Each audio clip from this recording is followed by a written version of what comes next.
Hello and welcome to the Championship Review. This will just be a quick roundup. I was very busy over the weekend, so it won't be as in-depth as usual, but we will still be rounding everything up.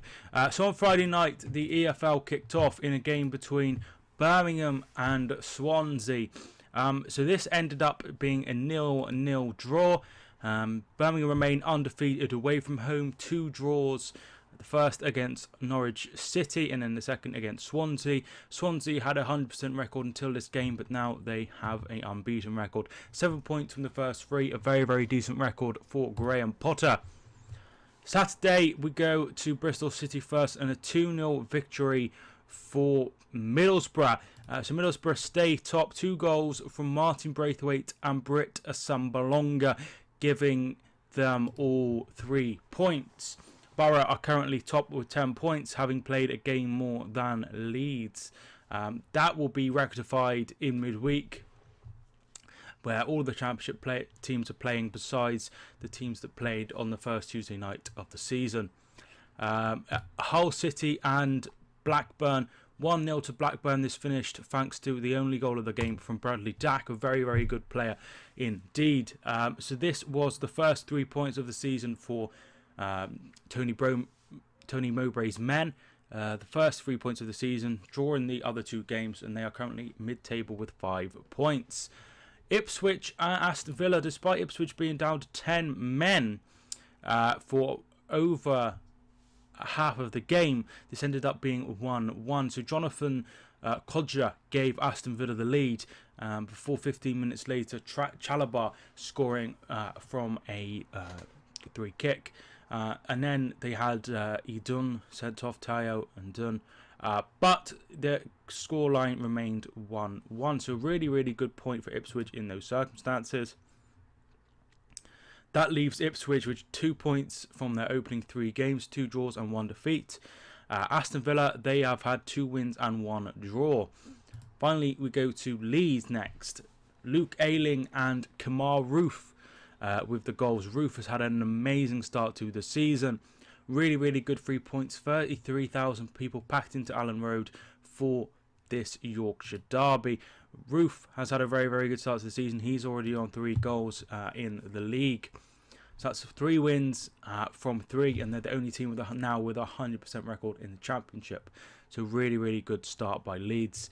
Millwall picked up a win as well. 2 goals. The first one came from Lee Gregory and the second from Sean Williams.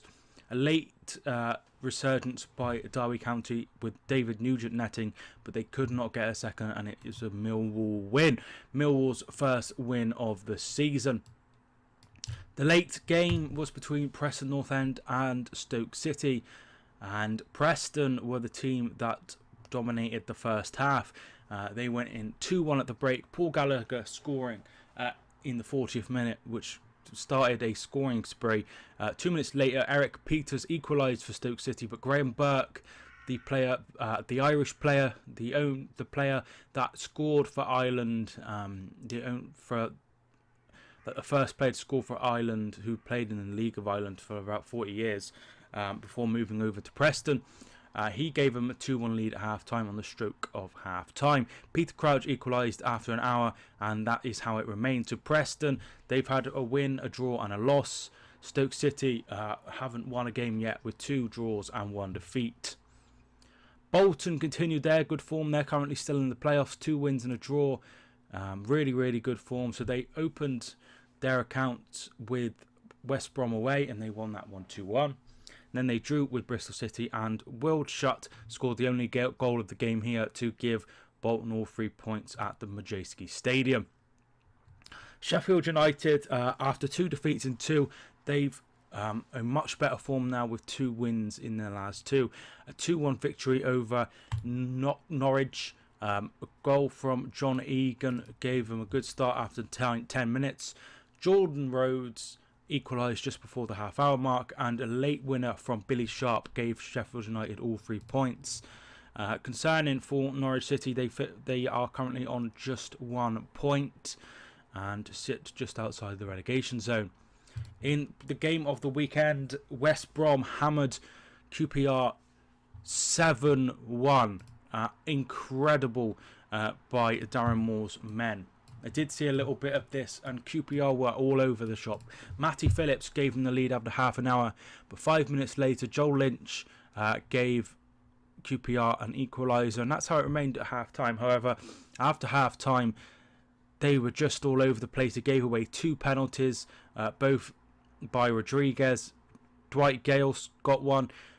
Phillips had a second. Robson Kanu scored a late equaliser, and it was Kieran Gibbs who got the second goal. Not a late equaliser. He scored the latest goal in the 91st minute. Hull Robson Kanu to make it 7-1. Really concerning by QPR, who are currently facing a transfer embargo. Wigan and Nottingham Forest.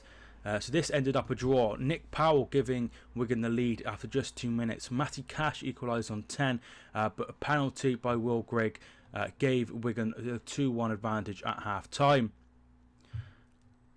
After the break, there was more pressure applied by Nottingham Forest, and they got their equaliser eventually, with Lewis Grabban missing a penalty, but Sunudi scored to level things up.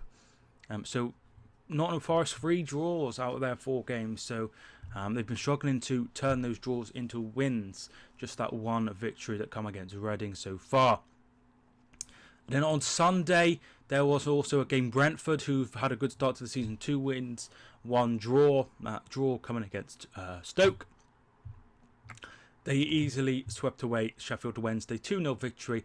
Neil Mapai scoring after 20 minutes. And Ollie Watkins, who's had a fine start to the season, made it 2-0 to Brentford. So really, really good win that for Brentford. They currently sit 4th in the league. So the bottom 3 is as follows. Reading and QPR make up 23rd and 24th. Both on 0 points, but due to that 7-1 hammering, QPR are bottom with a -8 goal difference. Hull make up the bottom 3, and then just outside we have Sheffield Wednesday and Norwich. Further forward, we have Middlesbrough, who are top with 4 games played. Leeds, with the only 100% record of 3 wins out of 3, sit on 9 points. Then we have the playoffs. West Brom 7 points from 4. Brentford 7 points from 3, Villa 7 points from 3, Bolton 7 points from 3, and just outside we have Swansea 7 points from 3. Finally, there are games in midweek. Now with the new TV package, it means that with the new TV rights deal, we can have all of the Championship games is on Sky. So you can watch your team on a midweek game. They're all on Sky. But Swansea versus Leeds is the main game. On Tuesday, the other games are as follows. Rotherham versus Hull City. Both teams have struggled so far. Rotherham picking up 3 points against Ipswich in their only win of the season. QPR obviously bottom. They are at home to Bristol City. Bristol City, who are currently 19th with 2 draws. That's a big game for QPR. They need to bounce back from that horrid defeat. Derby versus Ipswich should be a decent game.